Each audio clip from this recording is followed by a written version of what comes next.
Olá, está no ar o Telejornal dos Brasileiros que Vivem nas Américas, trazendo as notícias desta semana na região. Barack Obama pede urgência, os republicanos mais segurança na fronteira e a expectativa em relação à reforma imigratória continua para 11 milhões de imigrantes nos Estados Unidos. E você vai ver ainda como um jovem preso por matar a mãe conseguiu comprar um arsenal. Apesar do aumento do imposto no contra-cheque, o consumo continua em alta. As autoridades de saúde alertam para a falta de pediatras nos Estados Unidos, as cartas de um ex-presidente apaixonado e a mulher que se formou no ensino médio aos 103 anos. Todo início de ano, o presidente dos Estados Unidos faz um discurso para avaliar a situação do país, apontar desafios e soluções. Desta vez, Barack Obama propôs aumentar o salário mínimo, ajudar os americanos com o refinanciamento das casas, promover a educação para crianças mais novas e criar empregos incentivando o uso de fontes de energia alternativas. Um dos pontos mais importantes do discurso do Estado da União foi a reforma das leis de imigração. E mais uma vez o presidente pediu urgência. Obama pediu ao Congresso que formate uma lei o quanto antes e afirmou que vai assiná-la imediatamente. Nossa economia fica mais forte quando incentivamos o talento e o esforço dos imigrantes, disse Obama. Líderes de várias áreas concordam que chegou a hora de aprovar uma reforma ampla. O presidente afirmou ainda que é preciso fortalecer as fronteiras, sim, mas que isso já foi feito. Segundo ele, em toda a história dos Estados Unidos, nunca houve tantos policiais na região.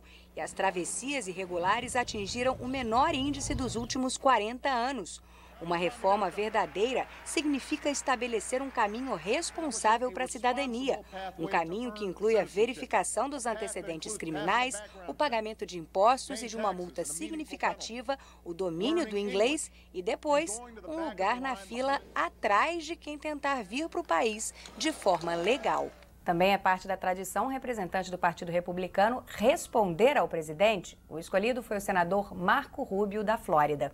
Filho de imigrantes cubanos, Rubio disse que é possível ajudar a economia a crescer se o sistema de imigração permitir que o país atraia os melhores profissionais do mundo. Precisamos de uma solução responsável, permanente, para o problema dos que estão aqui ilegalmente. Mas antes, devemos concluir promessas que foram quebradas, garantindo a segurança nas fronteiras e o cumprimento da lei, disse o senador. Mas o momento mais comentado do discurso de Marco Rubio não foi este, não. No meio da transmissão, ele se abaixou para pegar uma garrafinha e bebeu água em frente às câmeras. Foram apenas 5 segundos, o suficiente para disparar comentários pela internet, a maioria chamando o gesto de esquisito. E o Comitê Judiciário do Senado continua a série de sabatinas sobre a reforma imigratória. Esta semana foi ouvida a secretária de Segurança Nacional, Janet Napolitano. As diferenças entre republicanos e democratas estão cada vez mais evidentes. Manifestantes interromperam a audiência gritando pelo fim das deportações. Os representantes do Partido Democrata disseram que está na hora de criar uma alternativa para os imigrantes em situação irregular e acrescentaram que um novo sistema de verificação de vistos e status imigratório dos trabalhadores ajudaria a economia americana. Depois, Janet Napolitano assegurou que a segurança nas fronteiras nunca esteve tão forte e que mais de 400 mil pessoas foram deportadas no ano passado. Mas alguns republicanos contestaram, dizendo que a segurança ainda não é suficiente para evitar que a reforma seja vista como uma anistia para os imigrantes sem visto. Os senadores também questionaram Napolitano sobre o dilema dos agentes de imigração, que são orientados a prender quem cometeu crimes sérios, mas evitar deter crianças e adolescentes, por exemplo. A secretária de Segurança admitiu que é uma situação delicada, mas não apontou nenhuma solução. Os filhos de imigrantes nascidos nos Estados Unidos se saem melhor que os americanos em várias áreas. Uma delas é a educação, como conta o repórter Júlio Mosquera. A pesquisa foi divulgada esta semana em meio aos debates sobre a nova lei de imigração defendida pelo presidente Obama no Congresso americano. O estudo traz dados muito positivos sobre a chamada segunda geração de imigrantes. O retrato dos adultos filhos de imigrantes, feito pelo Pew Institute, é considerado o estudo mais completo já realizado sobre esse grupo, formado por 36 milhões de pessoas. De acordo com a pesquisa, os filhos de imigrantes têm menos chances de ficar pobres do que os americanos. 36% deles têm pelo menos um diploma universitário. A vontade de realizar o sonho americano, ensinada pelos pais, pode explicar o sucesso da segunda geração. De acordo com a pesquisa, hispânicos e asiáticos, que representam metade do grupo, dão mais importância ao trabalho e ao sucesso na carreira do que a média da população.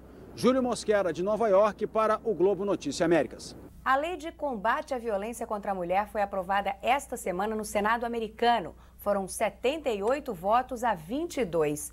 Todos os que votaram contra eram do Partido Republicano, entre eles o senador Marco Rubio.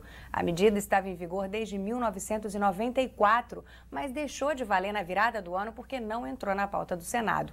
A maior novidade deste ano é a inclusão de indígenas e homossexuais entre os que têm acesso a entidades de proteção a vítimas de violência doméstica.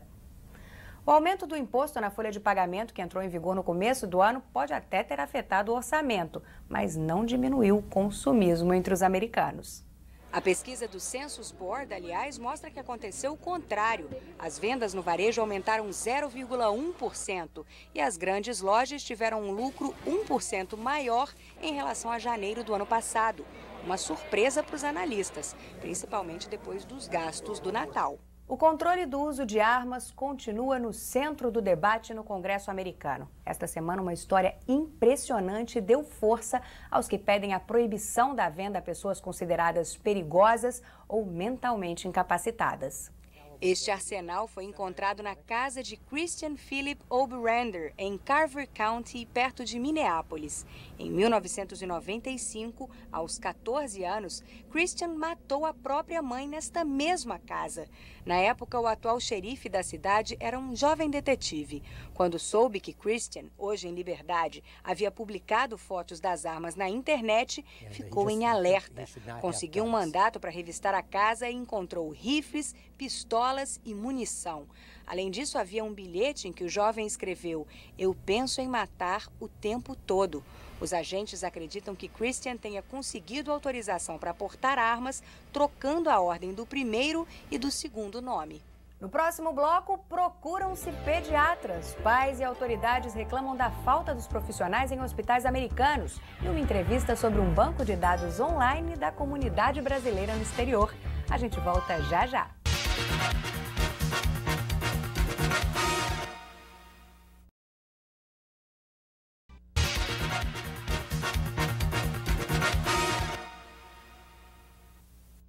Quem tem filho pequeno e precisou ir a um hospital nos Estados Unidos recentemente, talvez já tenha percebido. Está faltando pediatra. Alguns pais estão marcando consultas com meses de antecedência, outros viajando longas distâncias para conseguir atendimento. Jensen tem leucemia. Frequentemente ele precisa de transfusões de sangue. Só no último mês foram 6. A mãe dele diz que não consegue imaginar ter que viajar cada vez que o menino precisar ir ao médico. Mas o chefe administrativo do Hospital Infantil Golisano, em Nova York, diz que isso é cada vez mais comum. A falta de médicos tem vários motivos, entre eles os salários anuais, cerca de $256 mil mais baixos que os de outros especialistas.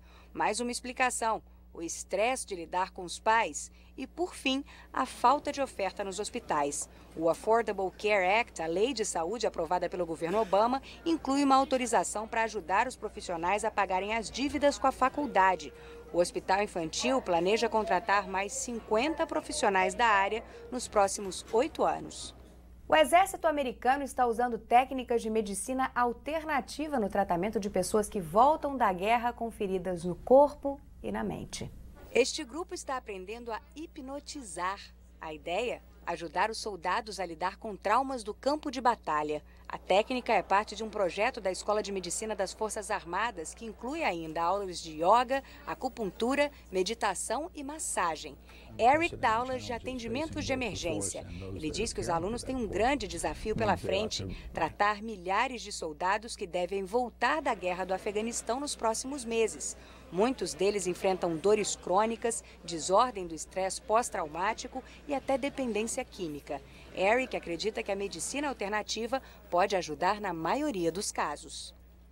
Como vivem os brasileiros ao redor do mundo? Há 10 anos, o pesquisador Álvaro Lima tenta responder essa pergunta e a resposta muda toda hora, né, Álvaro? A resposta muda toda hora, muda com a crise, muda com o crescimento, muda com a situação de país para país e muda também com os diferentes brasileiros que migram de diferentes lugares do Brasil. A gente está falando há 10 anos porque esse é mais ou menos o tempo que levou para você pôr no ar o site digai.com, uma parceria com a Harvard e com o MIT, o Michigan Institute of Technology, duas universidades super importantes nos Estados Unidos que estão interessadas na comunidade brasileira. Conta pra gente o que é o digai.com. Olha, o Digai é uma plataforma digital que tem várias ferramentas que com o principal objetivo de captar a produção cultural da diáspora brasileira, a produção cultural entendida em sentido lato, não só a produção acadêmica, mas também a produção do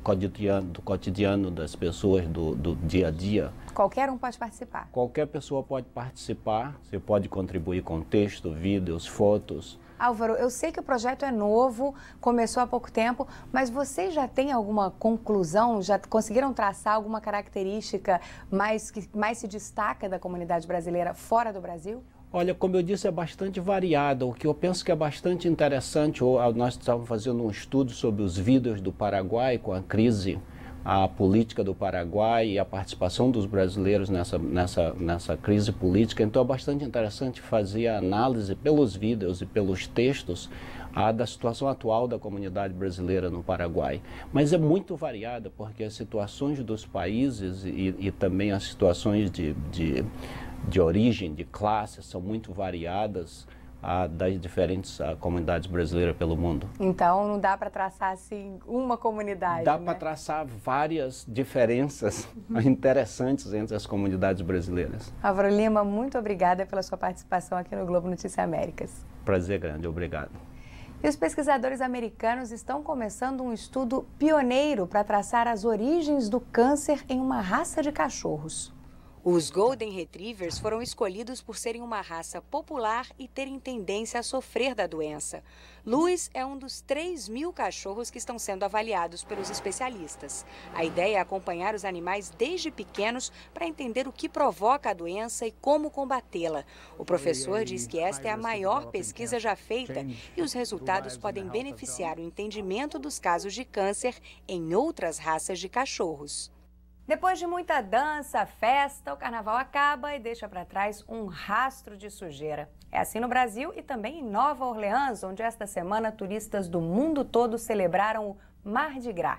Depois que o prefeito da cidade atravessou a Bourbon Street a cavalo, a festa foi oficialmente finalizada. Folhões em casa, garis nas ruas. Tratores foram usados para retirar as montanhas de lixo. Cada Mardi Gras deixa cerca de 8.000 toneladas de resíduos no bairro conhecido como French Quarter. Na Costa Rica, a festa é outra. Os chefes de cozinha do país aproveitaram a comemoração do Ano Novo Chinês para uma brincadeira deliciosa. 52 profissionais trabalharam por mais de 6 horas para fazer quase 1,5 toneladas de arroz frito. É o suficiente para alimentar 700 pessoas. Eles tiveram que usar pás para mexer o arroz. O panelão entrou para o livro dos recordes. A Costa Rica e a China restabeleceram relações em 2007. No ano passado foi inaugurada uma Chinatown na capital, São José. Conhecido como um dos presidentes mais sérios dos Estados Unidos, Lyndon Johnson, quem diria, era um romântico. A biblioteca presidencial dele, em Austin, divulgou na última quinta-feira cartas de amor enviadas por LBJ à primeira-dama, Lady Bird, quando eles eram apenas namorados. Uma delas, de setembro de 1934, diz: eu poderia ler e reler uma carta sua que tivesse apenas uma ideia central. Eu quero ouvir você dizer uma e mais uma vez que me ama. Em outubro do mesmo ano, o ex-presidente escreve: eu gostaria que você estivesse aqui neste minuto, porque eu me sinto tolo e feliz e eu quero bagunçar o seu cabelo e te beijar e dizer coisas bobas. Quem diria? As festas de formatura começaram mais cedo este ano em uma cidade de Vermont. Quer dizer, na verdade, começaram muito tarde para uma formanda. Mildred não aparece na foto da classe de 1926 da Vermont High School. Ela teve que abandonar os estudos para cuidar da mãe que estava doente. 87 anos depois, a diretora do colégio descobriu que Mildred nunca recebeu o diploma, até esta semana, com direito a beca e tudo, aos 103 anos. O que isso significa? Tudo na minha vida, diz ela. Mildred diz que concluiu os estudos graças ao apoio dos amigos, mas ela preferiu não fazer um baile de formatura com eles. Apesar de ser considerado o Dia dos Namorados, o 14 de fevereiro também é para comemorar a amizade. No Texas, um homem foi longe. Ele aproveitou a semana do Valentine's Day para desejar felicidade a desconhecidos. Foi para a beira de uma estrada movimentada com vários cartazes com mensagens de otimismo. É com essas imagens que o Globo Notícia América se despede hoje. Tenham todos uma ótima semana e domingo que vem a gente se encontra novamente. Até lá!